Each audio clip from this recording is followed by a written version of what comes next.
Facebook ಮತ್ತು WhatsApp ಅನ್ನು ನಿಯಂತ್ರಣ ಮಾಡುವಂಥ ಇಲಾಖೆ ಗೃಹ ಇಲಾಖೆ ಎನ್ನುವಂಥದ್ದು ಇವತ್ತು ಇಲ್ಲವೇ ಇಲ್ಲ. ನೋಟಿಸಿನಿಂದ ಹೆದರಬಹುದು ಅನ್ನುವಂಥ ಭ್ರಮೆನಲ್ಲಿ ಕಾಂಗ್ರೆಸ್ ಇವತ್ತು. ನಾವು ಗೋಲಿಬಾರ್ಗಳಿಗೆ ಲಾಠಿ ಚಾರ್ಜ್ಗಳಿಗೆ ಹೆದರಲಿಲ್ಲ.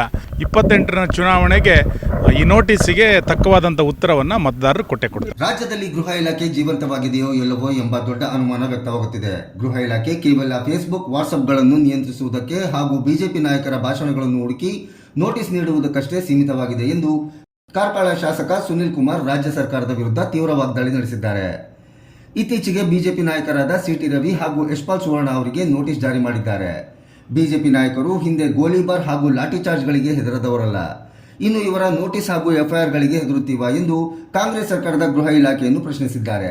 ರಾಜ್ಯದಲ್ಲಿ ಗೃಹ ಇಲಾಖೆ ಎನ್ನುವಂಥದ್ದು ಕೇವಲ ಫೇಸ್ಬುಕ್ಗಳಿಗೆ ವಾಟ್ಸಪ್ಗಳಿಗೆ ಸೀಮಿತ ಆಗಿರೋದನ್ನು ನಾವು ಕಾಣ್ತಾ ಇದ್ದೇವೆ. ರಾಜ್ಯದಲ್ಲಿ ಒಂದು ಹೊಸ ಇಲಾಖೆ ಪ್ರಾರಂಭ ಆಗಿರುವಂಥದ್ದು ಫೇಸ್ಬುಕ್ ಮತ್ತು ವಾಟ್ಸಪ್ಪನ್ನು ನಿಯಂತ್ರಣ ಮಾಡುವಂಥ ಇಲಾಖೆ. ಗೃಹ ಇಲಾಖೆ ಎನ್ನುವಂಥದ್ದು ಇವತ್ತು ಇಲ್ಲವೇ ಇಲ್ಲ.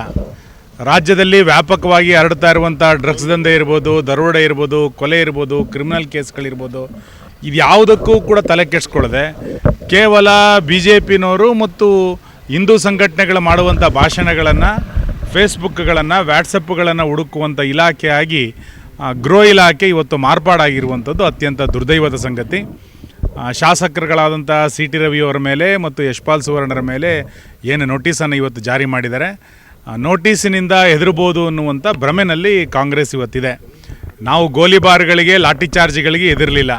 ಇನ್ನು ಈ ರೀತಿಯಾದಂಥ ನೋಟಿಸ್ಗಳಿಗೆ ಹೆದರುವಂಥ ಪ್ರಶ್ನೆ ಇಲ್ಲವೇ ಇಲ್ಲ.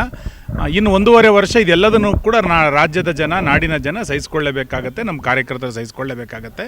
28ರ ಚುನಾವಣೆಗೆ ಈ ನೋಟಿಸಿಗೆ ತಕ್ಕವಾದಂಥ ಉತ್ತರವನ್ನು ಮತದಾರರು ಕೊಡ್ತಾರೆ. ಸಹಜವಾಗಿ ಯಾರು ಕಾಂಗ್ರೆಸ್ಸನ್ನು ವಿರೋಧ ಮಾಡ್ತಾರೆ, ಯಾರು ಸರ್ಕಾರವನ್ನು ವಿರೋಧ ಮಾಡ್ತಾರೆ ಅಂಥವ್ರನ್ನ ಟಾರ್ಗೆಟ್ ಮಾಡುವಂಥ ಪ್ರವೃತ್ತಿಯನ್ನು ನೀವು ನೋಡ್ತಾ ಇದ್ದೀರಿ.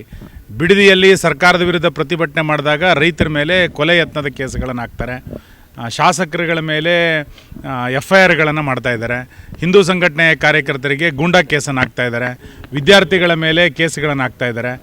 ಒಟ್ಟು ಕಾಂಗ್ರೆಸ್ಸಿನ ವಿರುದ್ಧ ಯಾರೂ ಮಾತಾಡಬಾರ್ದು ಅನ್ನುವಂಥ ಪರಿಸ್ಥಿತಿ ಇವತ್ತು ನಿರ್ಮಾಣ ಆಗಿದೆ ರಾಜ್ಯದಲ್ಲಿ. ಅದಕ್ಕೆ ಹೇಳಿದ್ನಲ್ಲ, ಮಾನ್ಯ ಪ್ರಿಯಾಂಕಾ ಖರ್ಗೆ ಅವರು ಗೃಹ ಸಚಿವರು ಅನ್ನೋಕ್ಕಿಂತ ಹೆಚ್ಚಾಗಿ ವಾಟ್ಸಪ್ ನಿಯಂತ್ರಣ ಸಚಿವರು, ಫೇಸ್ಬುಕ್ ನಿಯಂತ್ರಣ ಸಚಿವರಾಗಿ ಅವರು ಮಾರ್ಪಾಡಾಗಿರುವಂಥದ್ದು ರಾಜ್ಯದ ದುರಂತ ಅಷ್ಟೇ.